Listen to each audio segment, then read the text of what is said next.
അപ്പം നമുക്ക് ലാറ്റ്വിയ വന്നിട്ട് വണ്ടി കഴുകിയാലോ. അപ്പം നമ്മൾ വണ്ടി കഴുകുന്ന ഏരിയ ആണ് ഇത്. അപ്പോൾ നമുക്കത് കാണാം. ഇതാണ് വണ്ടി കഴുകുന്ന ഏരിയ. അപ്പോൾ ഇവിടുത്തെ പരിപാടി എന്ന് പറഞ്ഞു കഴിഞ്ഞാൽ നമ്മൾ വേണ്ട ഇവിടെ യൂറോസ് ഇട്ട് കൊടുക്കുക, അല്ലെങ്കിൽ കാർഡുണ്ട്. അപ്പം അങ്ങനെ നമുക്ക്, പക്ഷേ ഇവിടെ ഫുള്ള് മാനുവലിയാണ് കണ്ടത്. ഇവിടെ നമുക്ക് കാർഡ് ഇട്ട് കൊടുക്കാം.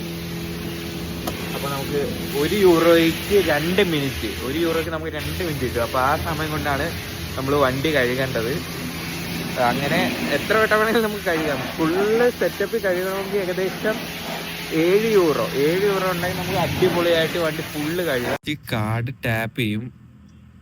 അപ്പോൾ എന്താണ് ഇങ്ങനെ ടാപ്പ് ചെയ്ത് കഴിയുമ്പം ഇതിലെ ഓപ്ഷൻസ് കാണിക്കും. അപ്പോൾ നമുക്ക് ഏത് ആവശ്യമുള്ളതെന്ന് പറഞ്ഞു കഴിഞ്ഞാൽ, ഇപ്പോൾ ഇത് സോപ്പാണ്, നല്ല പവറായിട്ട് സോപ്പ് വരും. അപ്പോൾ ടീ പവർ കണ്ട ഏകദേശം നമുക്ക് 2 മിനിറ്റ് കിട്ടും. വണ്ടി കഴിയുന്നത് എൽഡോയാണ്. ഓൾറെഡി വാഷ് ചെയ്യാൻ വേണ്ടിയിട്ട് എല്ലാ സെറ്റപ്പും ആക്കിയിട്ടുണ്ട്. സാധനമൊക്കെ നമ്മൾ റെഡിയാക്കി വെച്ചിട്ടുണ്ട്. നമുക്കിത് ഫുള്ള് കഴുകി വൃത്തിയാക്കാം. നമ്മൾ വണ്ടിയൊക്കെ വന്നിട്ട് കഴുകി അടിപൊളിയാക്കി വിളിച്ചിട്ടുണ്ട്. അപ്പം